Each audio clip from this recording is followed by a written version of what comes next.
Hey Corona Diary, so it's Friday the 20th of March. Now this will be a few down the line in my journey with my diary. I think that when you see this one, it will be the last to be a double whammy of videos for the morning. So tomorrow's video, it should be just one if I'm not mistaken. If I'm wrong, it'll be one more day, but we are heading towards me recording that day's update, and the following morning at 10 AM it being published. So eventually it will be one video at 10 AM every day. So that's what we're heading towards. So in terms of family, once again, my daughter is no better or worse. My partner, once again, in the same position as yesterday. No changes there.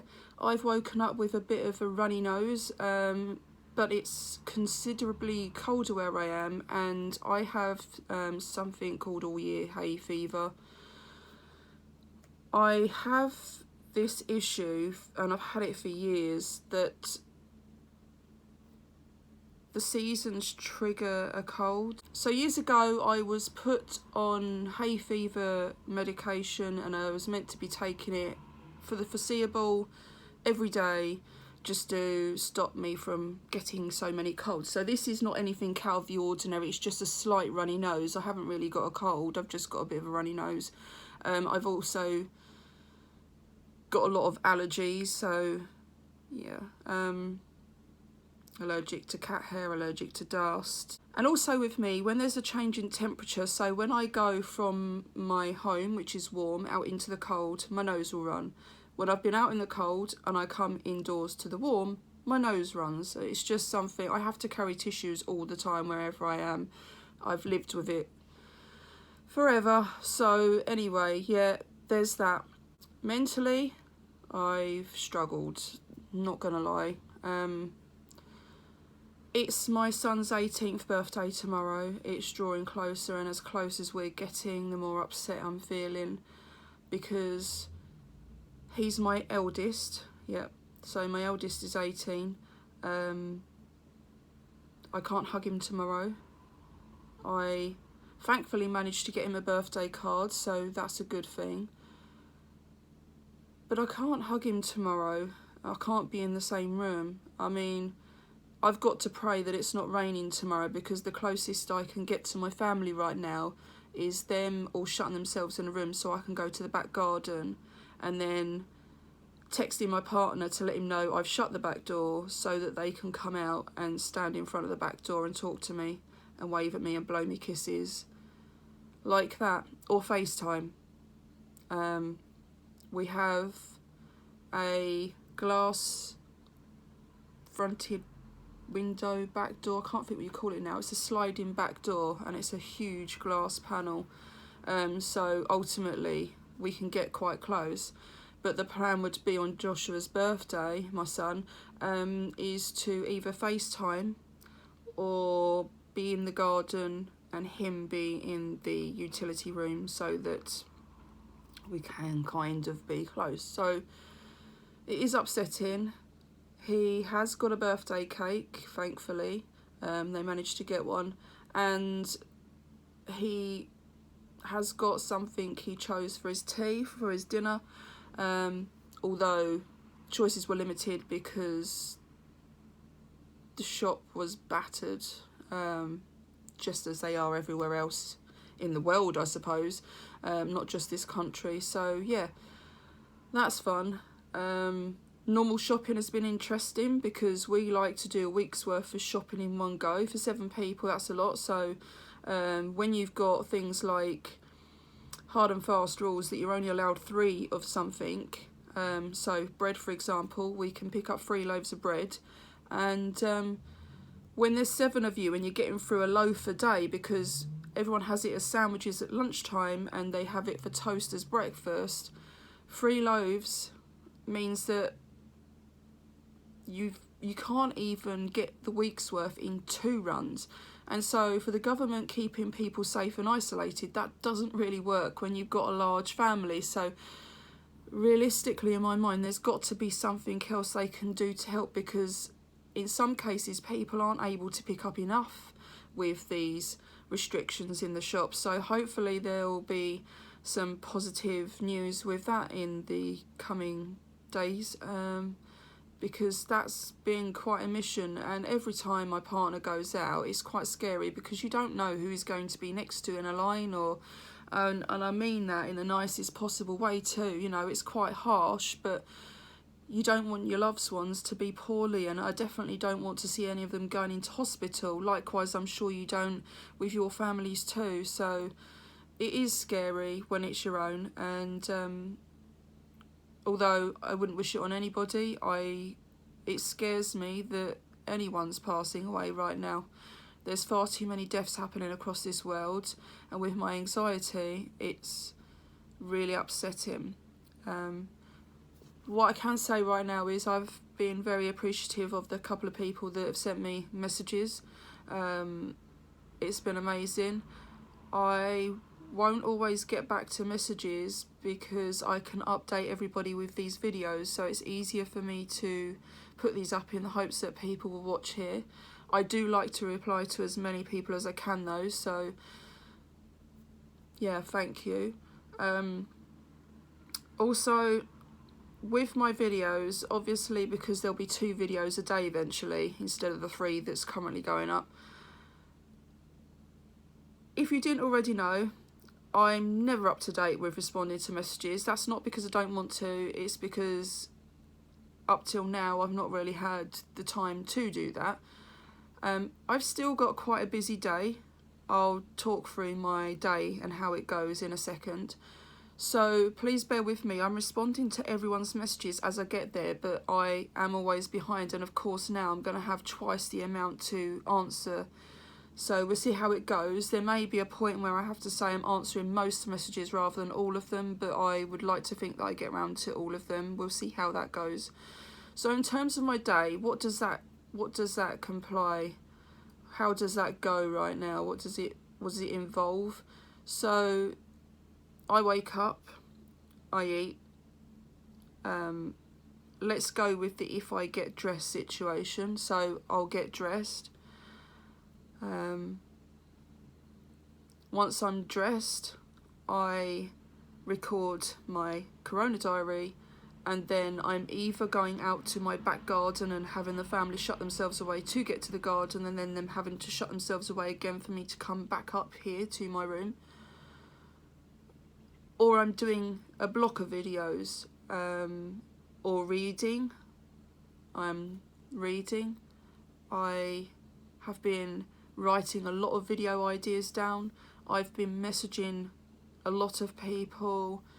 You know, I'm actually struggling to keep up with everything I need to be doing at the moment, which was bizarre, because I think I expected that because I can't be with all the rest of my family, I would be bored out of my brains, and although it does get lonely and I have spells of being really upset, there's so much going on that I don't have to think about it too much, is what I'm trying to say. You know, the more time you sit doing nothing, the more time you have to get upset and fester. So that's no good. Yeah, I just can't wait for the vaccine to happen. I'm becoming a little bit worried about my B12 injection. We figured out that the next one was due on the 15th of April. And given where we are at the moment, I'm concerned not about being able to have it, but about having to go and get it, because then I'm exposing myself to all of this isolation. And then I might have to go to the doctor's surgery and mix. I don't know how that's going to work. I'm quite worried about it, but unfortunately for me, I have to have that injection. You know, I've not been too good, so I need it. I know I do already, and yeah, basically I have my B12 every 10 weeks. Once I get to week 6, I start to nosedive, my hair starts falling out, my nails peel, I become a lot weaker than normal, my body hurts, you know. So there's the typical telltale signs that I'm used to. So, it has been fun. One thing that I'm struggling with is that I have something called trapezius strain, which is almost like the injury you get from whiplash. I had surgery 6 years ago. No, 6.5 years ago, and as a result of that I had what they would call like a whiplash type injury, and it hasn't gone away. I've got trapezius strain, and the only way I can describe it at the moment, because I'm not getting what I need each day, is it's like constantly wearing a heavy suit of armour across my shoulders. It's so tense and so painful, and there's like a weight being held, and it's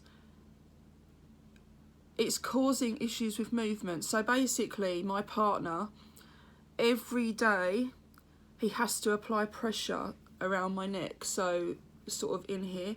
He will have to dig in and push hard in certain places to relieve it, and you'll see me wincing when I do it, because it actually hurts, but in a good way. So if you apply pressure in here, it hurts, but it loosens it all up, and it feels so much better. And with how weak I am, I struggle to do it. Now that's just hurt my finger, so I can only do my best. My partner's so much better at it than me, so I can do my best and try here and there, but it's not having the same effect as when my partner does it, because I don't have that sort of strength. So that's a pain.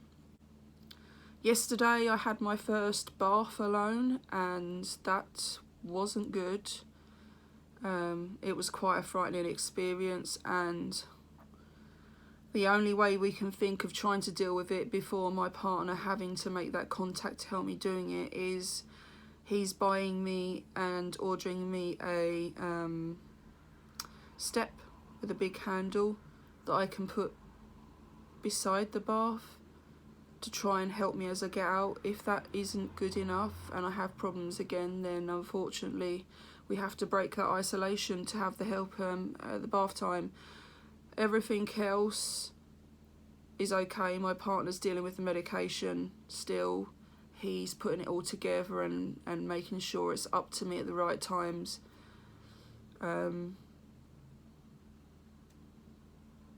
So yeah, it's a case of things are being put outside my door when I need them, or at the times they're supposed to happen normally, and someone's knocking the door, and then I have to leave it X amount of seconds to make sure they've moved away from the door long enough for me to go and open my bedroom door, retrieve the item or items, and shut the door again. So it's all quite a palaver. I have to text a plan when I want a bath. I have to text a plan when I want to go outside. I have to ask for a clean cup. I have to wait for someone to knock on the door with it. You know, there's so many, and there's a lot worse. There's people out there that are going through so much more worse than I am, and we're lucky to have found a way to deal with it. So I have to stay positive right now and not let it grind me down too much. I do have tearful moments, but you know, it's to be expected. So let's get on with the last 24 hours' news. And like I've said before, this won't be relevant to the day you're watching it, and I won't be able to tell you in-depth information with this. This is just what I'm paying attention to and my thoughts. So I do have memory issues, so please be mindful of that. So at that point yesterday there was deaths up to 128. Now since then I've seen that it's shot up to 144, so in tomorrow's video I'm sure it would have gone up dramatically, unfortunately. So the FA extended the delay to fixtures, meaning no English football until the 30th of April at the earliest. So I think that was to be expected, and if I'm being honest, I think there's going to be a further delay than that. I can't see at this precise moment in time how they're going to start up again at that point.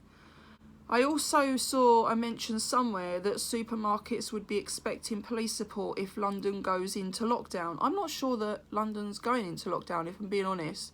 I don't know that they want to do that. We'll see, I suppose.